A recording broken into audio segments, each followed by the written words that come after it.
Eu tô há 2 anos aprendendo 3D, e eu ainda não aprendi nada direito. Olha, eu sei que muita gente começa aprendendo 3D com esses tutoriais do YouTube de como fazer uma rosquinha no Blender, mas esse não foi o meu caso. O que gerou curiosidade em mim pra aprender 3D não surgiu porque eu sempre sonhei com essa parada. Na verdade, quando eu baixei o Blender e vi esse cubo na minha tela, meu sentimento foi de, meu Deus, eu acho que eu tô meio velho pra isso. Então, por que eu baixei? Cara, antes de ser um modelador 3D, eu sou também um arqueólogo digital. E sim, eu me autodenominei isso. Um dos hobbies que eu tenho é extrair ilegalmente arquivos de jogos, sejam eles atuais ou antigos, só pra fuçar e ver tipo texturas, modelos 3D, músicas, efeitos sonoros, porque é bem comum jogos terem ambientes que não foram usados, mas que estão largados dentro dos arquivos do jogo. Tem também parte de texturas como pequenas mensagens, arquivos com nomes engraçados, e sério, encontrar isso é tipo uma experiência muito legal. A coisa mais estranha que eu já encontrei enquanto eu tava extraindo arquivos de um jogo foi essa textura que tá dentro do jogo How Fishes Made. O nome dela é 814px Semen_30, e acho que vocês já sabem o que tem nessa foto. E o mais interessante é que nem todo jogo é fácil de fazer essa extração de arquivos, não tem um método padrão. Isso principalmente com jogos antigos, você até precisa de ferramentas que a própria comunidade de mod em volta do jogo faz. Então assim, descobrir todo o processo de como fazer isso em jogos diferentes é algo que eu gosto de fazer. E o que isso tem a ver com 3D? Bom, quando a minha fama de arqueólogo digital começou a rodar por aí, muitos amigos começaram a me pedir favores, como conseguir modelos de personagens pra usar em uma thumb, ou conseguir um freecam de um jogo específico. Só que claro, nem toda ferramenta feita pela comunidade de modding consegue extrair um modelo em perfeito estado. Algumas ferramentas te entregam um modelo cru, e às vezes você só precisa retexturizar, às vezes fazer o VMap inteiro, recriar um shader ou até refazer o esqueleto inteiro do personagem. Então eu não sei dizer quando que surgiu o meu interesse por aprender a modelar de fato, porque eu já tava usando o Blender pra colocar texturas em modelos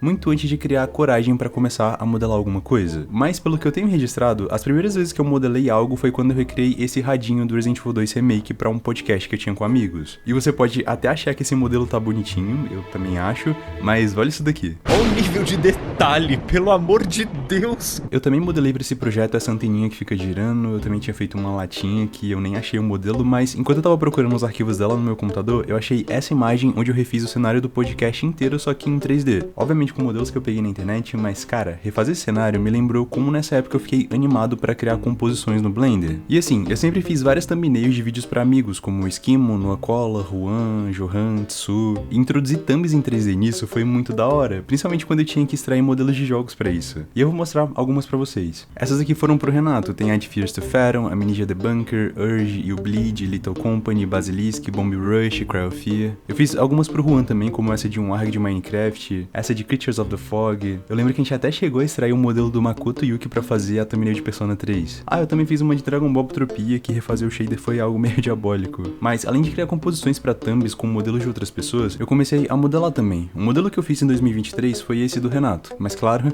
ainda tava muito rústico, pra não dizer outra coisa. E da metade pro final de 2023, eu comecei a trampar de editor, que foi quando caiu no meu colo um vídeo de 1 hora que eu poderia editar como eu bem entendesse. E sério, esse vídeo foi um grande playground pra mim, porque ele era de Cry of Fear, que é um jogo feito na engine do Half-Life. E assim, tem muita ferramenta pra importar modelos do Half-Life no Blender, então eu tive acesso a todos os personagens, cenários e animações, o que me permitiu usar muito 3D nesse vídeo e aprender muita coisa nova enquanto eu fazia ele. Mas foi em 2024 quando eu realmente tive um salto no que eu tava fazendo. No início do ano, meu amigo Esquimo pediu pra fazer um Sony Ericsson pro álbum que ele ia lançar. Eu acho que era um EP, na verdade. E essa era a primeira commission que eu tava fazendo de um modelo 3D. Então eu quis realmente entregar algo legal. Foi quando eu comecei a pesquisar tutoriais pra ver como outras pessoas modelavam, como elas deixavam esses modelos menos pontudos, ou até como consertar esses problemas de iluminação que tinham muito em modelos antigos que eu fazia. E por mais que ainda tenha muito problema nesse modelo, eu gostei de como ele ficou. Ainda em 2024 foi quando eu comecei a fazer aquele jogo com amigos. Sim, aquele jogo. E como eu expliquei naquele vídeo, eu fiquei mais de um mês fazendo vários modelos originais para os cenários do jogo. E vocês devem saber que modelos para jogos necessitam ser o máximo leves e otimizados o possível.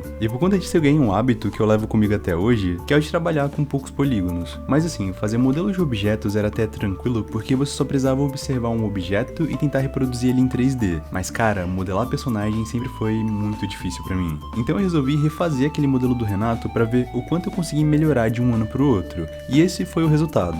Mas pra ser honesto com vocês, essa era a cabeça que eu tinha feito. Ela não tava muito bonita, isso tava me incomodando muito, então eu comecei a procurar algumas referências no Pinterest e eu achei isso daqui. E fiz a cabeça baseada nessa imagem, e ficou legal. Obviamente, depois de sentir que eu tava melhorando, a minha autoestima com fazer personagens melhorou, e meu amigo Pyrote me comissionou pra fazer ele, só que em 3D. E cara, essa foi a primeira vez que eu fiz um modelo de um personagem que tudo fluiu bem e que eu gostei do resultado. Só que a única coisa que me incomoda nesse modelo é o esqueleto dele. Pra você que não tá ligado, pra animar um modelo 3D, ele precisa de um esqueleto, e pra cada ossinho do esqueleto movimentar uma parte específica do modelo, você precisa definir isso pintando. Quanto mais próximo da cor vermelha, mais influenciado pelo osso aquela parte do modelo vai ser. Agora, imagina fazer isso pra cada osso e se você errar alguma parada vai ficar com uma deformação meio estranha. Obviamente tem ferramentas pra fazer isso automaticamente, como o Mixamo ou o próprio Blender, mas você sempre vai precisar corrigir porque fazer isso automaticamente vai sempre dar algum problema ou não vai ter muita precisão.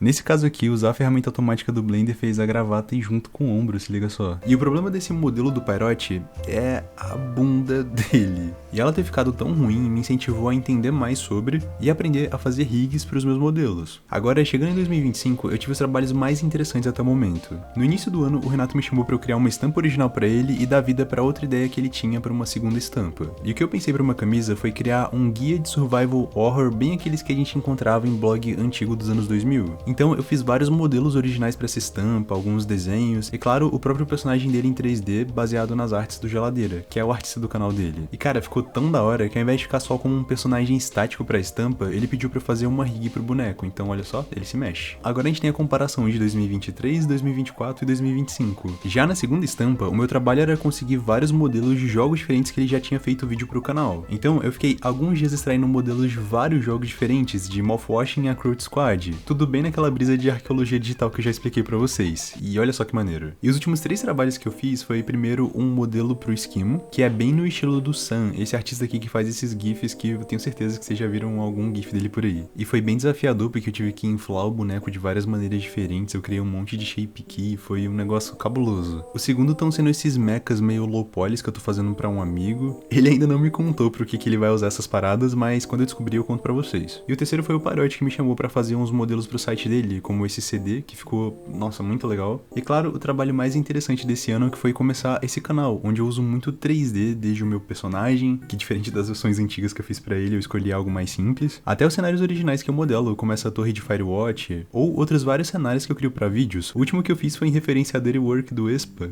Então, cadê os fãs do Espa nos comentários? Apareçam? Enfim, por mais que seja muito trabalhoso mexer com 3D, e nem de longe eu acho que eu já esteja no nível que eu desejo, ainda assim eu tô bem feliz com o que eu consigo fazer hoje em dia. São 2 anos, quase 3 que eu tenho aprendido 3D no meu tempo livre, e eu fiz esse vídeo pra te incentivar a começar um hobby novo também. Como eu disse no início do vídeo, toda vez que eu me vejo nessa posição de aprender algo novo, eu fico meio inseguro. Mas quando eu paro pra pensar que eu comecei a estudar 3D sem nenhuma pretensão e de repente eu tô fazendo um canal completamente baseado nisso, me deixa muito feliz e com vontade de aprender cada vez coisas novas. Eu tô me desafiando agora a aprender programação e eu espero futuramente fazer um vídeo também sobre isso. Enfim, eu fugi de coisas técnicas nesse vídeo, mas se vocês quiserem eu posso fazer uma live comentando e mostrando meus projetos em 3D pra vocês. Essas aqui são as minhas redes sociais, se vocês quiserem me seguir em outros lugares além do YouTube. E eu vou estar abrindo Seja Membro nesse vídeo para que você possa ajudar a aumentar a frequência aqui do canal me apoiando financeiramente. E aí eu vou ver os prêmios que eu vou dar para vocês aí que apoiarem o canal. É isso, tamo junto, até o próximo vídeo, falou!